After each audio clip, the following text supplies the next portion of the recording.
프로세스, 킬체인이 갖고 있는 프로세스를 그대로 다 같이 좀 비슷하게 유지하는 것 같아요. 감시해서 포착되면 선제 타격한다.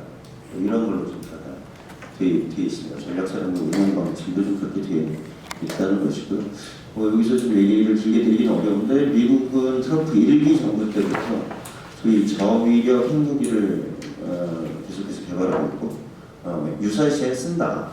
뭐 이제 이런 전략으로 바뀌고 있죠. 그랬을 때 만약 한반도는 어쨌든 남쪽 미국이 북쪽 북한이 핵무기를 갖고 있는 나라들인데, 이게 적극과의 어떤 상황에서는 핵전쟁으로 간다. 뭐 이런 아주 못하지만 말씀드리고 싶고요.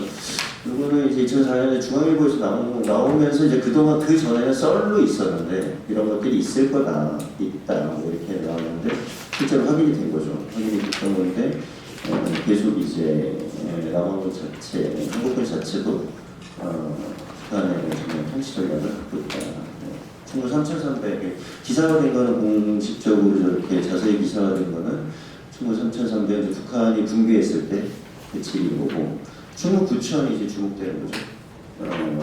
북한 점령했을 때, 전면전시 점령했을 때, 예를 들면 뭐 통일부 장관이 거기 이제 북한 지역을 전체 통치하는 역할을 맡는다든지 뭐 이런 것들이 이제 따르면서 뭐 여러 가지 다른 계획들도 구체적으로 있는 것 같습니다. 이런 거는 뭐 여기 이장희 교수님 계시지만 국제법은 물론 헌법에도 위반되는 거죠. 침략 전쟁을 부인하는 헌법이 위반되고 마찬가지로 국제법을 위반하는 데는 감사 전략을 볼 수 있습니다. 약간 요거는 이제 그러면 이제 이런 연구들을 하게 되는 거예요. 점령을 만약 한다면 얼마나 필요해 군대가 뭐 이런 건데, 이 2010년에 이제 미국 보고서가 나왔어요. 뭐 이렇게 이게 이제 정홍식 대표랑 얘기를 한번 했더니 그 평화네트워크 했더니 미국에서 이제 하도 이제 이쪽에서 이런 공세적인 전략들을 피니까 이제 이런 정도 필요할 것 같아요. 뭐 이랬다는 때 약간 호응적 반응이었다고 하는데, 뭐 그래서 또 우리나라가 지금 병력 감소, 인구 절교, 병력 감소 현상을 다 아실 텐데 50만을 유지 못하거든요. 이미 50만 무너진 지는 벌써 2년 됐고요. 그런데 여전히 이제 이 50만을 어떻게 유지하겠다고 하는 이유, 물론 여러 가지가 다른 이유도 있죠. 별자리도 있어요. 병력 수가 줄면 별도 줄기 때문에 자신들이 바꿔야 문제도 있습니다만, 또 하나 군사 전략적인 측면에서 이런 전략을 유지하려면 이 병력이 있어야 됩니다. 연구 결과가 그렇게 나오기 때문에 강력하게 저항했을 때는 한 50만 가까운 병력이 있고요. 그런데 문제는 이번 연구 자료가 계속 나와요. 뭐 제가 쓴 글에 이제 거기 있으시면 카이다 국방연구원에서 계속 지속적으로 이제 이런 자료들을 생산하는, 그러니까 이게 그런 시스템과 카테고리가 돌아간다는 거죠. 점령 시에 뭔가 대비를 해야 된다. 뭐 이런 것이고요.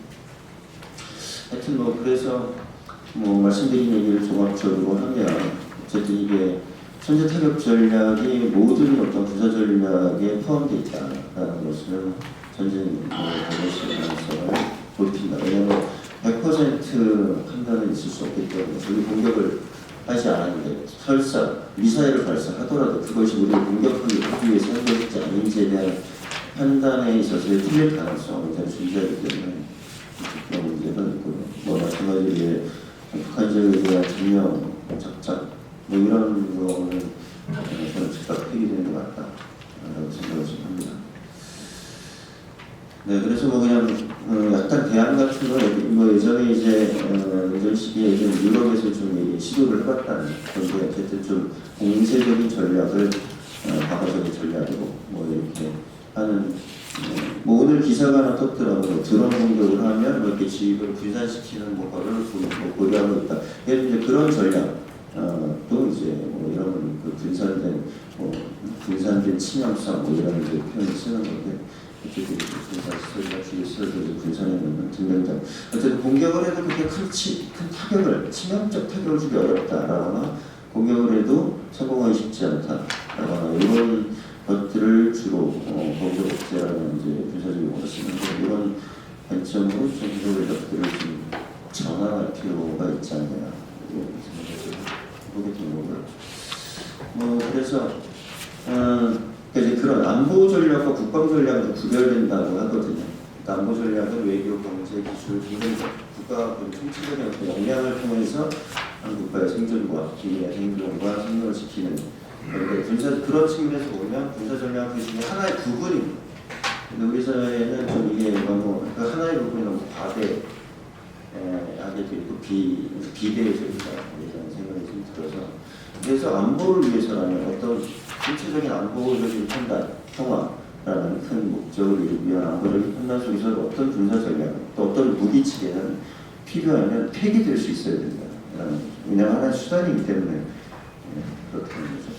그래서 오늘 이 자리가 귀한 자리인데 위로 공동선이라는 역사적인 사건을 맞아서 만들어지게 된 자리인데 이 자리를 통해서 좀 아직은 작은 목소리일 수 있겠지만 지금은 어쨌든 계속 강화되고 있는 어떤 군사적인 공격적인 군사 전략의 변화가 만들어진 물꼬가 될 수 있도록 고맙습니다. 네, 박석준 활동가님 발제 감사합니다.